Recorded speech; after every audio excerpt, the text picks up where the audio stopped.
नमस्कार। एक विषय अक्सर डिस्कस किया जाता है, पूछा जाता है न्यूमरोलॉजी में कि ड्राइवर और कंडक्टर एक सबके लिए काम क्यों नहीं करते? क्यों एक ही नंबर सबके लिए अलग-अलग असर देते हैं? पहले ये समझ लीजिए कि ड्राइवर और कंडक्टर होता क्या है, अगर आप अभी भी अनभिज्ञ हैं अपने ड्राइवर और डेस्टिनी नंबर से। ड्राइवर होता है आपके तारीख, महीने की जो तारीख होती है जिस पे आप पैदा होते हैं उसके जोड़ को, और डेस्टिनी नंबर होता है आपके total date of birth, date, month और ईयर के प्लस तक जो सिंगल डिजिट आती है वो डेस्टिनी नंबर होगा। ड्राइवर आपका 1 से 9 तक अगर आपकी डेट ऑफ बर्थ है, महीने की तारीख है, तो 1 या 9 होगा। मगर 10 से लेके 31 के बीच में है तो उनको आपको ऐड करना पड़ेगा। 22 तारीख को है तो 2 + 2 4 आपका ड्राइवर होगा। वही डेस्टिनी नंबर तारीख के D+D, महीने का M+M, ईयर का Y+Y+Y+Y, इसको ऐड करने पे जो सिंगल डिजिट आएगी वो आपका डेस्टिनी नंबर। एक तो रही ये बात। एक बात ये है कि ड्राइवर और डेस्टिनी का जब ऐड करते हैं एक कंपाउंड नंबर आता है, या डेट ऑफ बर्थ में कंपाउंड नंबर आता है। जैसे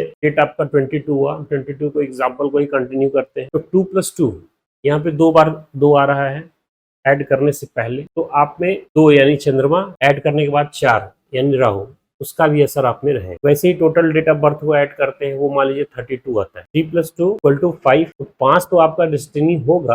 अगर उससे पहले 3 और 2 भी आए हैं तो 3 और 2 का भी असर आप करें। इसकी वजह से भी कई बार लोगों में अंतर आ जाते हैं। मगर जो मुख्य वजह है वह है आपका या दूसरे का संबंधित अंक और उससे संबंधित ग्रह, संबंधित अंक और उससे संबंधित ग्रह का अंतर। डेट ऑफ बर्थ तो सबका मैच कर सकता है, बहुत सारे लोगों का डेट ऑफ बर्थ एक मैच कर सकता है, मगर कुंडली की ग्रही स्थिति कभी भी किसी भी हाल में मैच नहीं करेगी, वो दोनों अलग अलग ही रहेगा। वहां पे वो अंतर आता है, उसी की वजह से आपके लाइफ में भी उस ग्रह का नेगेटिव असर आता। मान लीजिए कुंडली में कोई ग्रह ग्रसित अवस्था में बैठा हुआ है और उससे संबंधित नंबर, सपोज करिए चंद्रमा आपकी कुंडली में डिस्टर्ब है, किसी भी तरीके से गलत जगह पे बैठा है, एस्पेक्ट्स गलत है, या किसी भी तरीके से चंद्रमा आपकी कुंडली में डिस्टर्ब है, चंद्रमा अपना नकारात्मक प्रभाव छोड़ रहा है न कि सकारात्मक, तो आपकी डेट ऑफ बर्थ में आया हुआ 2 भी अपना वो पॉजिटिव वाइब्रेशन आपको नहीं दे पाएगा जो उसको देना चाहिए। मुद्दा ये है कि कैसे इसको बैलेंस करें, कैसे इसको करें। तो कुंडली बेस्ड रेमेडीज और वो तो आप करते ही हैं, बट ग्रह के हिसाब से कुछ कर्म होते हैं,